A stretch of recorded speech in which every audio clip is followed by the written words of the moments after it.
And a very good morning to you. Welcome to Breakfast with John Kay and Louise Minchin. Morning. Our headlines today. Europe shuts its doors to the UK as fears grow over the spread of a new variant of coronavirus. I'm live at the port of Dover where 10,000 lorries pass through here every day. But not today. The sign behind me says it all. French borders closed. Lewis Hamilton is named BBC Sports Personality of the Year. He wins for a second time after securing a record-equalling 7th Formula One world title.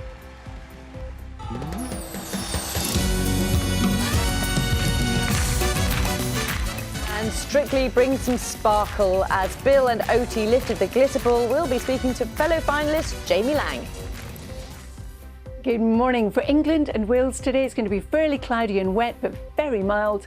For Scotland and Northern Ireland, drier for you with some showers in the northwest and some rain sweeping into the south later, but again, much cooler than in the south. I'll have more details in 10 minutes.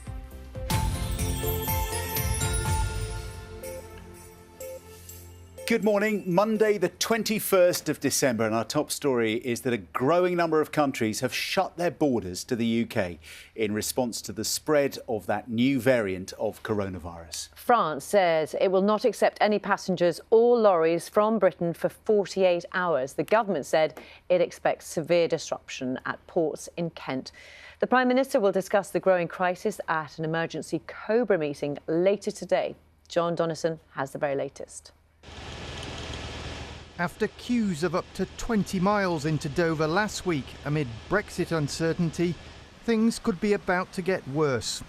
The port is now shut to all outbound freight and passengers after France closed its border with the UK for 48 hours amid fears about the spread of the new strain of coronavirus. This is an absolute hammer blow after all the queues that we've had at ports in the last week caused by Brexit stockpiling and, of course, the Christmas rush. So there's real confusion, real uncertainty in the industry tonight. The Transport Secretary, Grant Shapps, has urged hauliers not to travel to Kent.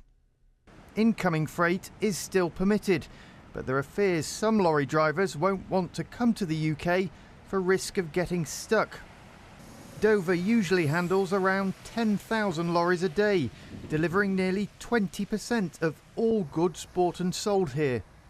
The Food and Drink Federation has said it's worried about the supply of fresh products over Christmas. And it's not just freight affected. This was Heathrow last night, where passengers were left stranded amid travel bans from much of Europe. Eurostar and Eurotunnel have also suspended all outbound traffic. We must, I'm afraid, look again at Christmas. 2 days after the Prime Minister announced the new restrictions, he'll chair a meeting of the government's Emergency COBRA Committee this morning to discuss the coronavirus crisis. Meanwhile, government sources have insisted the travel bans won't affect the delivery of COVID vaccines. And all this as trade talks with the EU remain gridlocked as the December 31st Brexit deadline edges closer. John Donnison, BBC News. Let's get the very latest. Let's cross live to our correspondent in the port of Dover, Simon Jones, who's there for us this morning. Simon, what are you seeing? What are you not seeing? Well, the port is very, very quiet. You can see at the entrance to the port there are a number of officials basically telling people that they cannot get across the channel. The sign says it all. French borders closed. Now, you can see just on the roundabout here that a number of lorries are turning up. For some, the message doesn't appear to have got through that they cannot cross the channel. So it's going to be a challenging day for the authorities here trying to stop traffic chaos. Now, we know that 10,000 lorries pass through the port each and every day. Where are they all going to go? Well, I spoke to one haulier who's based here in Kent. He was stuck in the queues in the port. He didn't manage to get on a ferry before the 11 p.m. deadline. fine. He simply said, I'm going home. But if you're a foreign haulier, you don't have that option. So what the authorities are doing is turning part of the M20 motorway down there into a giant lorry park that can stack hundreds of vehicles. There's also talk of using a disused airfield here in Kent for another 4,000 lorries. But the message from the government is, please, if you're a haulier, do not come to Kent at all. This is likely to continue for at least the next couple of days while the EU decides what to do next. And so it's likely to be a busy time for people here and on the roads too. Simon Jones in Dover, thank you very much indeed. Well, there's so much to talk about this morning, isn't there? The Prime Minister is going to chair a meeting of the government's Cobra committee today to address concerns over that significant disruption they're talking about caused by the travel ban. Let's speak to our political correspondent, Ian Watson, who's in Westminster. Ian, really get a sense this is very much a moving story. Just to talk about, for example, the borders with France are closed. I mean, is this unprecedented?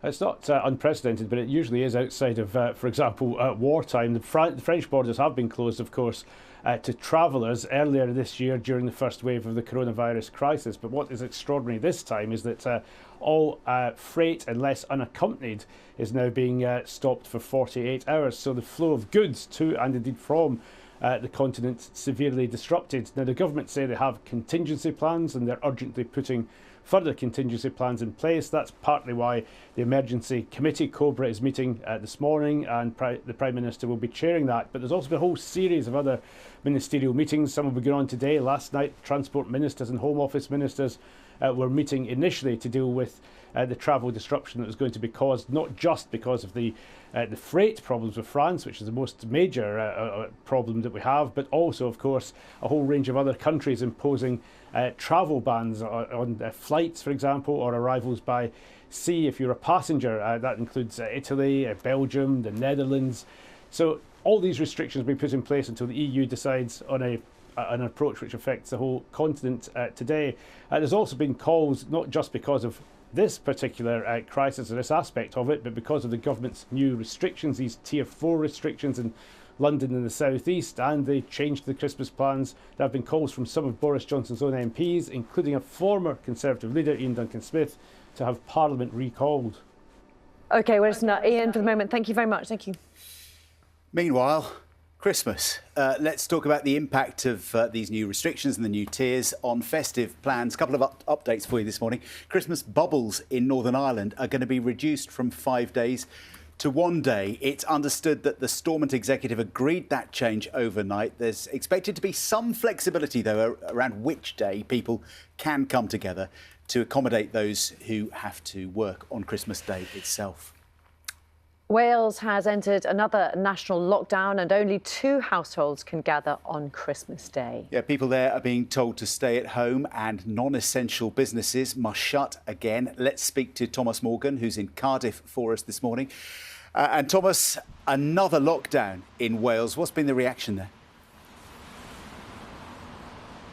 Well, the lockdown was due to come into force on the 28th when those original Christmas plans were due to end, but the Welsh Government has felt as though they've had to bring it in quicker. It came into force on Saturday evening because the Welsh Government and the Health Minister here said that this new strain of coronavirus is seeded across the whole of Wales as well, and with transmission rates in Wales higher than any of the other 4 nations of the UK, they felt as though they had to put stricter measures in place. Really, there are areas in the South Wales valleys where the transmission rate is above the thousands per 100,000 now, so there is real concern there.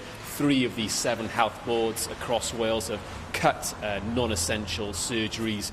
Critical care wards across Wales are busier now than they've ever been throughout this pandemic, so there is real concern, and something had to be done to alleviate this strain on the NHS, because there will be a surge over the next 2 weeks as transmission rates continue. So they felt they had to put these measures in so they could suppress the virus as we go into the new year and make sure that the impact on the NHS wasn't as bad as it could be. OK, Thomas in Cardiff for now. Thank you very much indeed.